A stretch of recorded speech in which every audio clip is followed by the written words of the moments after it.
0.00 xg in 90 minutes in the World Cup Final for Argentina. Spain won 1-0 in the end, and they have been crowned world champions. And in the 90 minutes and beyond, only one team came to win in open play, and that team was Spain. But despite La Roja having 67% possession in normal time and 12 shots to nothing, they couldn't break through in the 90. So let's take a look at both sides' tactics. For the most part, Argentina were looking to sit a little bit deeper, but there were occasions they looked to press higher up the pitch in their 4-4-2, with the Argentina pivots looking to push up man-to-man to Spain's to prevent them initially playing out. The risk, of course, was Olmo between the lines as the third man, and there were occasions where Spain were able to find him. But Argentina were willing to take risks when they were pressing with their hyper-mobile and hyper-aggressive centre-backs, who were expected to push up and move on to Olmo to prevent him getting onto the ball easily, in effect acting as temporary third midfielders. The risk, of course, was this gap that they left in the backline,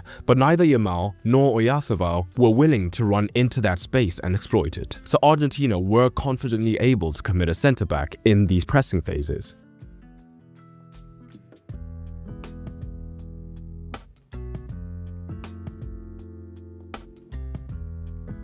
But it was made more difficult when Oyarzabal was looking to drop deeper, as he could still look to create a 4 versus 3, and it would be a lot riskier for Argentina to try and commit both of their centre-backs high in the press. But when Argentina continued to press, more and more often, Rodri was looking to drop into the backline to either force the 3 versus 2 overload here, or, as we much more often saw, draw an Argentina midfielder like McAllister even higher up the pitch in the press.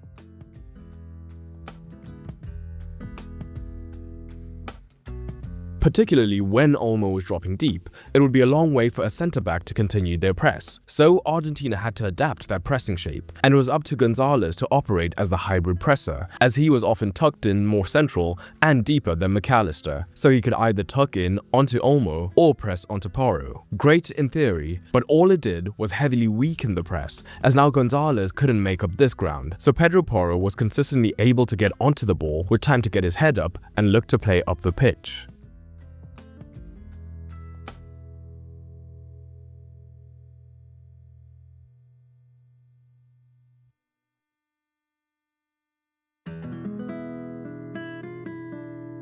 So it wasn't long before Argentina gave up their press and retreated into their 4-4-2 mid-block. And it's no secret at this point that Messi will essentially do zero defensive work, and that was the case. And Laporte's role in the build-up was vital, as whenever possible he was tasked with driving up the pitch, down the left, right past Messi without much effort, meaning two men could easily be taken out of the defense pretty easily. And this left-hand side is where Spain could take advantage of Argentina, as at a minimum, it would be Ruiz coming across to try and create a wide triangle alongside Baena and Cucurella. But defensively, Argentina combined discipline alongside a strong understanding of where to shift to make themselves extremely difficult to pierce. Cucurella often looked for his underlapping runs, but De Paul was disciplined in tracking him, and there was a similar dynamic with Baena and Montiel, while the Argentina midfielders were also coming across to Ruiz to prevent that wide triangle creating any sort of overload. Alternatively, another approach we saw from Spain was when Cucurella was looking to remain deeper at times, as this would draw De Paul higher up the pitch. And rather than it just being a 1v1 out wide, Ruiz would come across to try and create the 2 versus 1 overload. But again,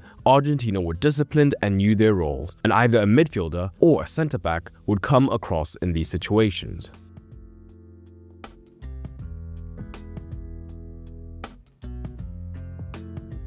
Normally, a situation like this can be incredibly dangerous for the defensive side, as it opens up the switch to the far side for a potential 1v1, and a winger as dangerous as Yamal could be lethal in these situations. The reality, however, is that Spain's tempo was much too slow to exploit this, and rather than go for these direct switches, they would look to work it across the pitch. And with a team as disciplined as Argentina, they would be able to shift across well in time. So, Spain persisted down this left flank, looking for different solutions. Cucurella and Baena could both push high up, and this would create space here that Ruiz would look to drop into, and the Argentine midfielder would be reluctant to follow, as that would be leaving space centrally in the most dangerous zones on the pitch. So it created situations where Ruiz would potentially have the room to cross.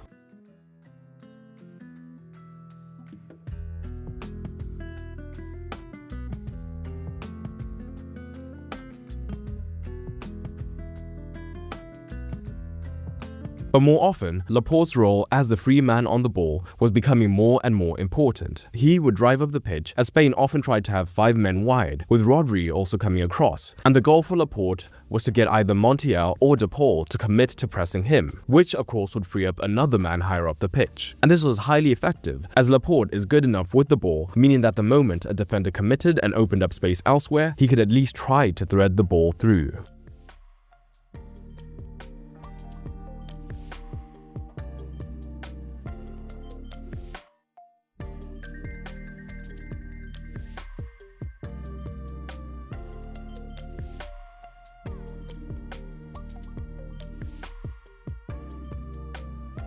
But away from the left-hand side, what was interesting is how ineffective Spain's central play was, as that's where on paper they had the natural advantage. But the reality is Olmo, rather than consistently drifting to look for the spaces in the midfield, was glued high in the right-hand half space, making himself much easier for the centre-back to pick up. And the general strategy down the right was pretty similar for Spain, as now it was Porro, Yamal, and Olmo forming the wide triangles, with these two rotating positions much more often. And we would see Spain use some of their pinning techniques much more effectively down the right. Olmo from this position could keep the centre-back occupied, whilst Yamal could stretch the centre-back. So 1-2 passes around the defenders threatened to be effective if there was a third man runner. The reality is though, despite all this possession and trying so much in possession, Spain struggled to create clear-cut chances due to Argentina protecting the centre so well and then shifting across effectively. But one of the reasons Spain had so much of the ball is what they did without it, as they were great in the press. So just before we examine that, the World Cup may be over, but the period between now and the new season is the perfect time to up your tactical knowledge. So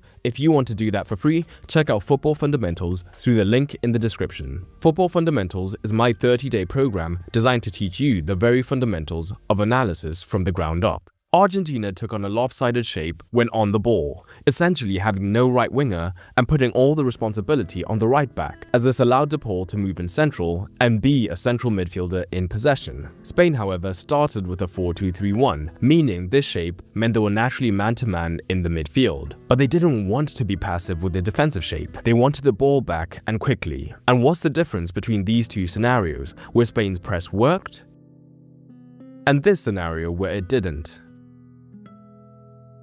It comes down to the relationship between Oyarzabal and Olmo in the press. When they were highly effective, Oyarzabal led the press and was able to direct the play from the goalkeeper in one direction or the other. And this would allow Olmo to fully commit to pressing the centre-back while keeping the pivot in his cover shadow. So now the Argentine centre-back was receiving under pressure and was much more likely to go long, leading to the turnover.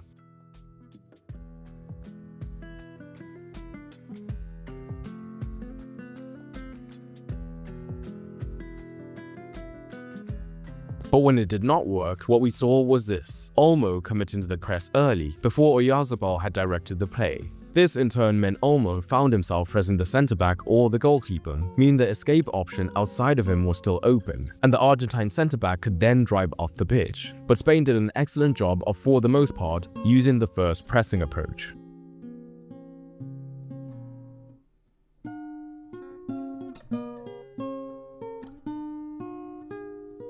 Spain are world champions, but was there anything else you noticed that wasn't mentioned? Drop it down in the comments below. I personally was surprised by just how passive Argentina were willing to be, even at 11 versus 11. This final did not match up to the epicness of Argentina's last final. If you want a reminder of what a legendary World Cup final looks like, take a look at this video linked on screen now after signing up for Football Fundamentals.